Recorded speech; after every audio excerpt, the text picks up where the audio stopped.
যে প্রতিবেদনটা আমরা সরকারের কাছে জমা দিয়েছি সেটি দুইটা দিক আছে।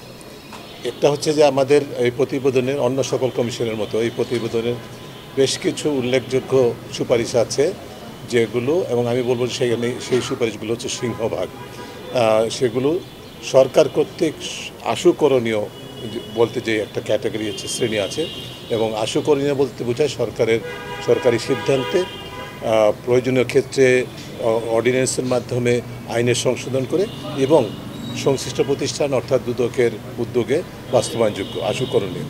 এটা সরকারের উপর নির্ভর করবে, সরকারের সিদ্ধান্ত সাপেক্ষে দুর্নীতি দমন কমিশন বাস্তবায়ন করবে। এটা একটা শ্রেণী। আর দ্বিতীয় হচ্ছে কিছু সুপারিশ আছে অল্প কয়েকটি যেগুলো রাজনৈতিক দলের ঐকমত্যের দরকার। তো সেগুলো নিয়ে ঐকমত্য কমিশনে আলোচনা হয়েছে, দীর্ঘ প্রক্রিয়া, আপনারা সেটা জানেন। আমি সুখবরটা হচ্ছে যে ওই দুদক সংস্কার কমিশনের যেই সুপারিশগুলো আছে তার মধ্যে দু একটি ছাড়া বাকি সবগুলি সকল রাজনৈতিক দল ঐকমত্য পোষণ করেছে, মেনে নিয়েছে, অর্থাৎ সেগুলো বাস্তবায়নের জন্য প্রস্তুত। তবে সেটি কী প্রক্রিয়া হবে সেটা নিয়ে আবার কোনো রাজনৈতিক দল, বিশেষ করে বড় দলগুলো যাদের মধ্যে অনেকেই নিজেদেরকে ক্ষমতায় যাবেন বলে ভাবছেন বা ক্ষমতায় চলে গেছেন এরকম মনোভাবাপন্ন, তারা কিছু কিছু ক্ষেত্রে নোট অফ ডিসেন্ট দিয়েছেন। তো সেই বিষয়গুলো এখন আপনারা জানেন যে আমাদের যারা এক্সপার্টস আছেন তাদের সাথে আমরা আলোচনা করছি ঐকমত্য কমিশনের পক্ষ থেকে একটা জায়গায় আমরা আশা করছি পৌঁছাবো। তবে দুদক সংস্কারের ক্ষেত্রে খুব বেশি প্রতিবন্ধকতা নেই। দুদকের যে সাংবিধানিক স্বীকৃতি এবং দুদকের নিয়োগ প্রক্রিয়ায় যে সরকারের কর্তৃত্বের বাইরে আসার বিষয়টি, এই দুটি বিষয় মূলত আছে যেগুলো, এবং সাংবিধানিক একটি ধারা আমরা অন্তর্ভুক্ত করার কথা বলেছিলাম যে ক্ষমতার অপব্যবহারকে দুর্নীতি হিসাবে চিহ্নিত করা হবে। এই ধরনের বিষয়গুলো, এই দু তিনটি বিষয় ছাড়া বাকি কোনো বিষয়ই আমাদের কিন্তু সংবিধান সংস্কার ঐকমত্য কমিশনের উপরে আমরা নির্ভরশীল না।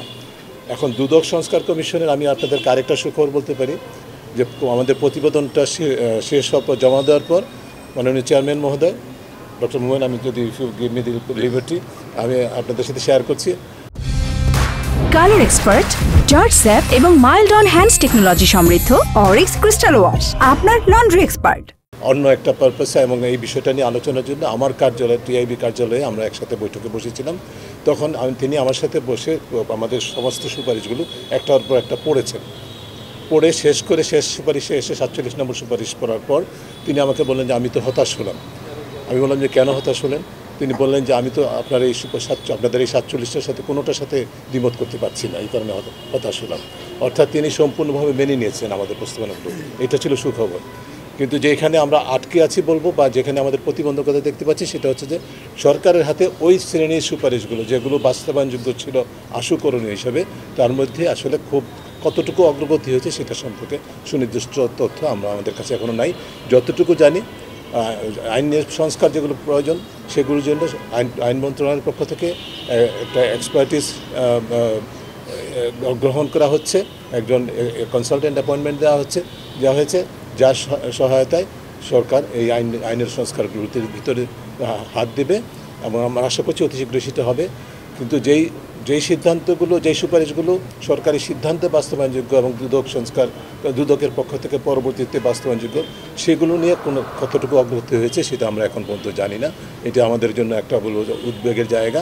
আমরা চেষ্টা করছি, আপনাদের মাধ্যমে জানাচ্ছি, সরকারের কাছে আহ্বান জানাচ্ছি যাতে করে সরকার এই বিষয়টাকে প্রাধান্য দিয়ে অনতিবিলম্বে অগ্রসর হয় এবং দুদককে তার উপর অর্পিত দায়িত্বটা অর্পণ করে দুদককে সেটা যেন যথাযথভাবে এগিয়ে নিতে পারে, সেটার পরিবেশ সৃষ্টি করার দায়িত্বটা সরকারের। আমরা খুব স্ট্রংলি বিশ্বাস করি আমাদের যে সুপারিশগুলো আছে খুবই স্পেসিফিক, কংক্রিট। আপনারা দেখবেন যে 47টি সুপারিশ, এবং সেগুলো যদি বাস্তবায়িত হয় তাহলে অবশ্যই বাংলাদেশের দুর্নীতি দমন কমিশন একটি আদর্শ দুর্নীতি দমন কমিশন হিসাবে প্রতিষ্ঠিত হতে পারবে, সেই সুযোগটা সৃষ্টি হবে বলে আমরা মনে করি। আমরা দৃঢ়ভাবে বিশ্বাস করি, দুদক সংস্কার কমিশন বিশ্বাস করে, এবং আমি টিআইবির একজন কর্মী হিসেবে দুদক সংস্কার কমিশনের প্রধানের দায়িত্ব পালন করেছি, সেই হিসাবে আমি মনে করি যে সেটি অবশ্যই সম্ভব। তবে এখানে একটা জিনিসই আমি শুধু বলবো, এটা নির্ভর করবে বাংলাদেশের রাজনৈতিক এবং আমলাতান্ত্রিক সংস্কৃতিতে ইতিবাচক পরিবর্তন হচ্ছে কিনা তার উপর নির্ভর করবে। আমরা যতই কাগজে কলমে, আইনে এবং প্রাতিষ্ঠানিক সংস্কার করি না কেন, রাজনৈতিক ও আমলাতান্ত্রিক সংস্কৃতিতে পরিবর্তন, ইতিবাচক পরিবর্তন, দুর্নীতি প্রতিরোধক মানসিকতা এবং সেই মানসিকতার চর্চা করার মতো সাহস দৃঢ়তা যতদিন পর্যন্ত এই দুইটা অঙ্গনে না হবে ততদিন পর্যন্ত আমাদের দুদক সংস্কার কমিশনে যে স্বপ্ন সেটা বাস্তবিত হবে, এটা প্রত্যাশা করাটা খুব কঠিন।